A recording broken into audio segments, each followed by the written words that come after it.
सभी धर्म प्रेमी सज्जनों को मेरा सादर नमस्ते। हम पढ़ रहे हैं श्रीमद् भागवत गीता। इससे पूर्व 7 अध्याय का प्रसारण हो चुका है। आज हम 8वें अध्याय का पाठ प्रारंभ करेंगे। 8वां अध्याय बहुत ही महत्वपूर्ण है, क्योंकि इस अध्याय में योगेश्वर श्री कृष्ण ने अर्जुन को अक्षर ब्रह्म योग के बारे में बताया है। यह अक्षर ब्रह्म योग अपने आप में बहुत ही महत्वपूर्ण योग है।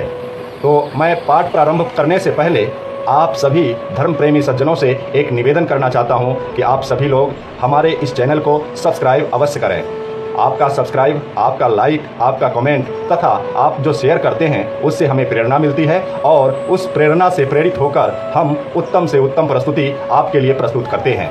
तो मैं उम्मीद करूंगा कि आप अवश्य इस चैनल को सब्सक्राइब करेंगे, और इसी के साथ हम पाठ का आरंभ करते हैं। ओम नमो परमात्मने नमः। अथ 8मो अध्यायः। अर्जुनोवाच किं तद् ब्रह्म किं ध्यात्मं किं कर्म पुरुषोत्तमम् अधिभूतं च किं प्रोक्तमधिदैवं किमुच्यते। अर्जुन ने कहा, हे पुरुषोत्तम, वह ब्रह्म क्या है, अध्यात्म क्या है, कर्म क्या है, अधिभूत नाम से क्या कहा गया है, और अधिदैव किसको कहते हैं। अधियज्ञः कथं को अन्नय देहे अस्मिन्न मधुसूदन प्रयाण काले च कथं गेयो असि नियतात्मभिः। हे मधुसूदन, यहाँ यदि यज्ञ कौन है और वह इस शरीर में कैसे है, तथा युक्त चित्त वाले पुरुषों द्वारा अंत समय में आप किस प्रकार जानने में आते हैं। श्री भगवान उवाच अक्षरं ब्रह्म परमं स्वभावो अध्यात्ममुच्यते भृतभावो अद्भवकरो विसर्गः कर्म संज्ञयत्तितः। श्री भगवान ने कहा, परम अक्षर ब्रह्म है। अपना स्वरूप अर्थात जीवात्मा अध्यात्म नाम से कहा जाता है, तथा भूतों के भाव को उत्पन्न करने वाला जो त्याग है वह कर्म नाम से कहा गया है। अधिभूतं क्षरो भावः पुरुश्चाधिदैवतम् अधियज्ञो अहमेवान्ना देहे देहभूतांबरः। अर्थात उत्पत्ति, विनाश, धर्म वाले सब पदार्थ अधिभूत हैं। हिरण्यमय पुरुष अधिदैव हैं, और हे देहधारियों में श्रेष्ठ अर्जुन, इस शरीर में मैं वासुदेव ही अंतर्यामी रूप से अधियज्ञ हूँ। अंतकाले च मामेव अस्मरन्न मुक्त्वा कलेवरं यः प्रयाति सा मध्यभावं याति नाशत्तयन्न संशयः। जो पुरुष अंतकाल में भी मुझको ही स्मरण करता हुआ शरीर को त्याग करता है, वह मेरे साक्षात स्वरूप को प्राप्त होता है। इसमें कुछ भी संशय नहीं है। बताइए, इतनी अच्छी वाणी जो अंतकाल में अर्थात इस पंच तत्व के शरीर को छूटते समय जो मुझे अर्थात योगेश्वर श्री कृष्ण का स्मरण करता है, वह व्यक्ति मेरे साक्षात स्वरूप को प्राप्त होता है। इसमें कुछ भी संशय नहीं है। यम यम वापि अस्मरन्न भावं त्याजयन्ते कलेवरं तं तमेवैति कौन्तेय यदा तद्भावभावितः। हे कुंती पुत्र अर्जुन, यह मनुष्य अंतकाल में जिस जिस भी भाव को स्मरण करता हुआ शरीर का त्याग करता है, उसको ही प्राप्त होता है, क्योंकि वह सदा उसी भाव से भावित रहा है। तस्मात् सर्वेषु कालेषु मामनुस्मरं युद्ध च मध्यर्पित मनोरबुद्धिर्मार्मे वैसस्य संशयम्। इसलिए हे अर्जुन, तू सब समय में निरंतर मेरा स्मरण कर और युद्ध भी कर। इस प्रकार युद्ध में अर्पण किए हुए मन बुद्धि से युक्त होकर तू निःसंदेह मुझको ही प्राप्त होगा। अभ्यासयोगयुक्तेन चेतसा नान्यगामिनां परमं पुरुषं दिव्यं याति पार्थानुचिन्तयान्। हे पार्थ, यह नियम है कि परमेश्वर के ध्यान के अभ्यास रूप योग से युक्त दूसरी और न जानने वाले चित्त से निरंतर चिंतन करता हुआ मनुष्य परम प्रकाश स्वरूप दिव्य पुरुष को अर्थात परमेश्वर को ही प्राप्त होता है। कविं पुराणमनुशासितार मनोरणीयां मनुष्मद्दरेद्यः सर्वस्य धातारमञ्चित्यरूप मदित्यवर्णातं स परस्ततात्। जो पुरुष सर्वज्ञ, अनादि, सबके नियंता, सूक्ष्म से भी अति सूक्ष्म, सबके धारण पोषण करने वाले, अचिंत्य स्वरूप, सूर्य के सदृश नित्य चेतन प्रकाश स्वरूप और अविद्या से अति प्रिय शुद्ध सच्चिदानंद घन परमेश्वर का स्मरण करता है। पर्यान काले मनसा चलेन भक्त्याः युक्तो योग बलेन चैव भ्रुवोरमध्ये प्राणमावेश्य सम्यक् सतं परम पुरुषमपुटैति दिव्यम। वह भक्ति युक्त पुरुष अंतकाल में भी योग बल से भृकुटी के मध्य में प्राणों को अच्छी प्रकार स्थापित करके फिर निश्चय मन से स्मरण करता हुआ उस दिव्य रूप परम पुरुष परमात्मा को ही प्राप्त होता है।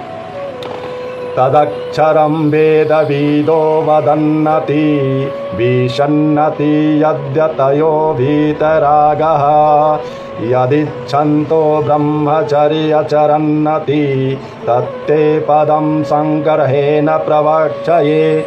वेद के जानने वाले विद्वान जिस सच्चिदानंद घन रूप परम पद को अविनाशी कहते हैं, आसक्ति रहित यत्नशील सन्यासी महात्मा जन जिनमें प्रवेश करते हैं और फिर जिस परम पद को चाहने वाले ब्रह्मचारी लोग ब्रह्मचर्य का आचरण करते हैं, उस परम पद को मैं तेरे लिए संक्षेप में कहूँगा। सर्वद्वाराणि सम्मन्य मनोहृदि निरुद्ध च मूर्धन्याधात्तयात्मनः प्राणमायस्थितो योगधारणाम् ओमित्त एकाक्षरं ब्रह्म व्यवहारन्न मामनुस्मरणा य प्रयाति त्याज्यं देहं शयति परमां गति।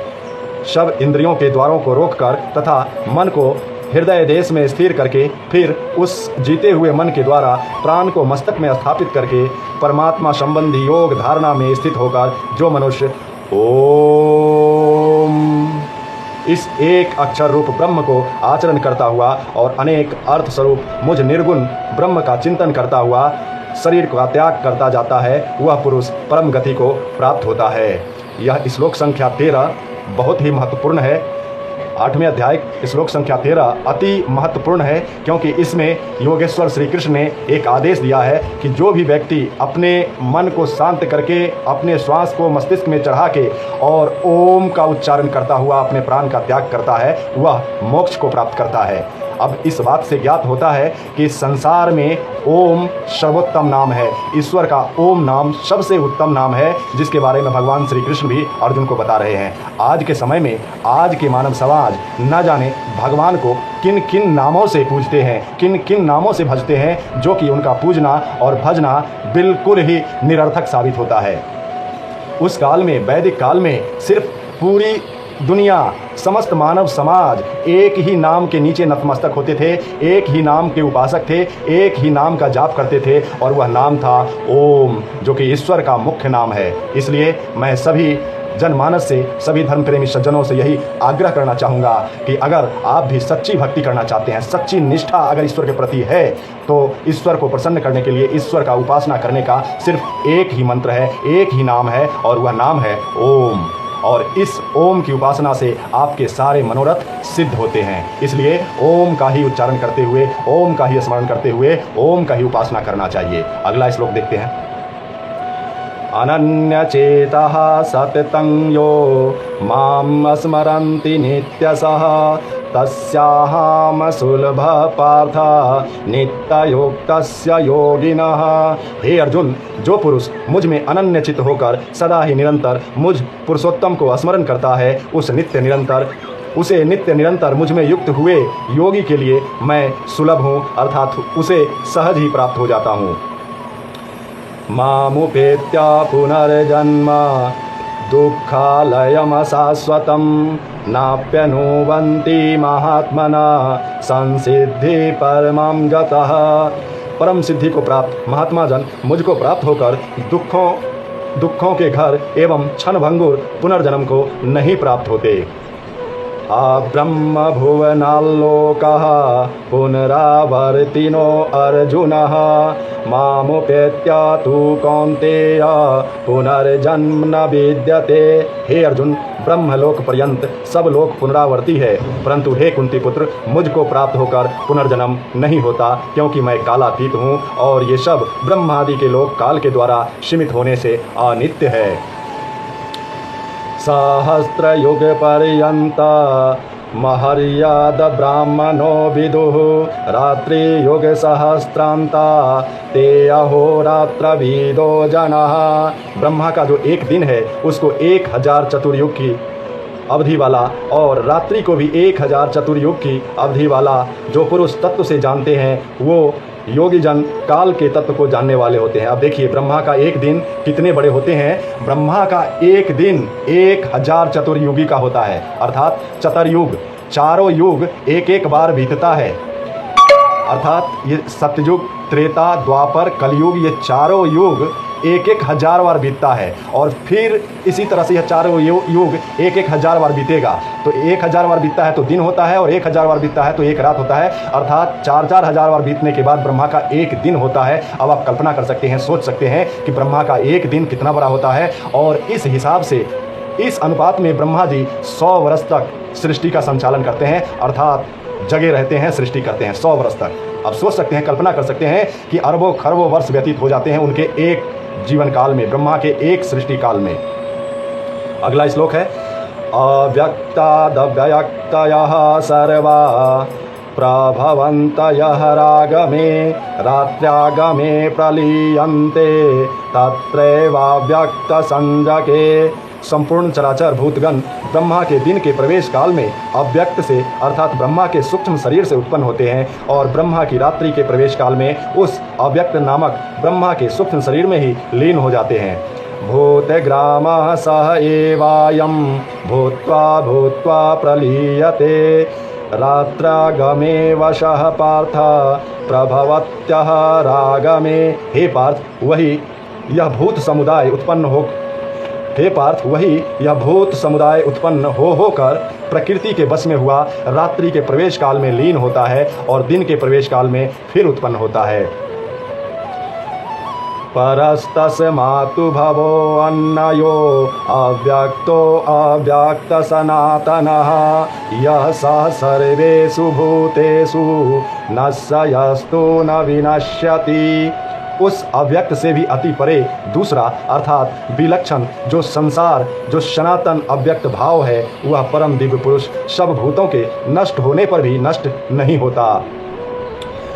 अव्यक्तो अक्षर इत्युक्त अस्तमाहु परमं गतिं यं प्राप्य न निर्वर्तन्ते तद्वां परमं मम।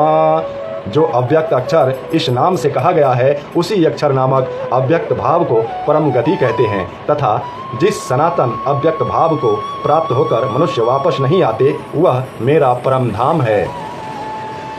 पुरुषः स परः पार्थ भवत्तया लभ्यसवन्नन्यया यस्य यान्तः शस्थानि भूतानि येन सर्वमिदं ततं। हे पार्थ, जिस परमात्मा के अंतर्गत सर्वभूत है और जिस सच्चिदानंद घन परमात्मा से यह समस्त जगत परिपूर्ण है, वह सनातन अव्यक्त परम पुरुष तो अनन्य भक्ति से ही प्राप्त होने योग्य है।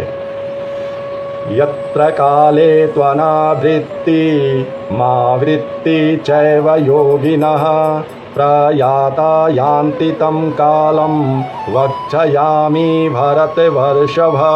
हे अर्जुन, जिस काल में शरीर त्याग कर गए हुए योगी जन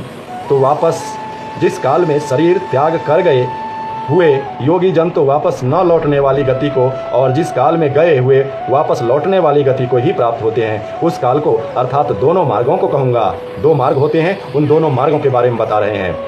अग्नि ज्योतिरः शुक्ल षण्मासा उत्तरायणं तत्र प्रयात गच्छन्ति ब्रह्मविदो जनः।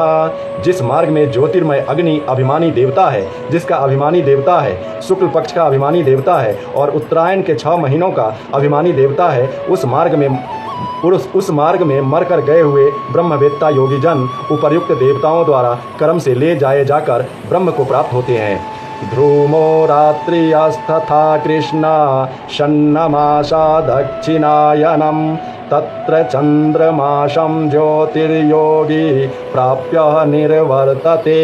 अर्थात जिस मार्ग में धूम्राभिमानी देवता है, रात्रि अभिमानी देवता है तथा कृष्ण पक्ष का अभिमानी देवता है और दक्षिणायन के 6 महीनों का अभिमानी देवता है, उस मार्ग में मरकर गया हुआ सकाम कर्म करने वाला योगी उपर्युक्त देवताओं द्वारा क्रम से ले गया हुआ चंद्रमा की ज्योति को प्राप्त होकर स्वर्ग में अपने शुभ कर्मों का फल भोग कर वापस आता है। शुक्ल कृष्णे गति होते जगतः शाश्वते मते एकया यात्यानावृत्ति मन्नया या वर्तते पुनः। क्योंकि जगत के 2 प्रकार के शुक्ल और कृष्ण अर्थात देवयान और पितृयान मार्ग सनातन माने गए हैं। इनमें एक के द्वारा गया हुआ जिससे वापस नहीं लौटना पड़ता उस परम गति को प्राप्त होता है, और दूसरे के द्वारा गया हुआ फिर वापस आता है अर्थात जन्म और मृत्यु को प्राप्त होता है। नैते श्रुति पार्थ जानन्न योगी मुहाति कश्चन तस्मात् सर्वेषु कालेषु योगयुक्तो भव अर्जुन। हे पार्थ, इस प्रकार इन दोनों मार्गों को तत्व से जानकर कोई भी योगी मोहित नहीं होता। इस कारण हे अर्जुन, तू सब काल में समबुद्धि रूप योग से युक्त हो अर्थात निरंतर मेरी प्राप्ति के लिए साधन करने वाला हो। वेदेषु यज्ञेषु तपःसु चैव दानेषु यत् पुण्यफलं प्रदिष्टम् अत्तयेति तत् सर्वमिदं विदित्वा योगी परम अस्थानुपैति चाद्यमम्। अर्थात योगी पुरुष इस रहस्य को तत्व से जानकर वेदों के पढ़ने में तथा यज्ञ तप और दान आदि के करने में जो पुण्य फल कहा है उन सबको निःसंदेह उल्लंघन कर जाता है और सनातन परम पद को प्राप्त होता है। ओम तत्श्रीदिति श्रीमद्भागवते गीता स्वप्नेषु ब्रह्म विद्याया योगशास्त्रे श्री कृष्ण अर्जुन संवादे अक्षर ब्रह्म योगो नाम अष्टमो अध्यायः। अष्टमो अध्याय संपूर्णः। 8वां अध्याय संपूर्ण हुआ। यह 8वां अध्याय अति महत्वपूर्ण है, इसलिए इस अध्याय का श्रवण मनन अवश्य करना चाहिए। यह परम ही लाभकारी है। इसी के साथ मैं 8वें अध्याय की समाप्ति करता हूं और आप सभी धर्म प्रेमी सज्जनों से निवेदन करता हूं कि आप इस चैनल को सब्सक्राइब अवश्य करें। ओम नमो परमात्मने नमः। आप सभी दर्शकों का दिन शुभ हो।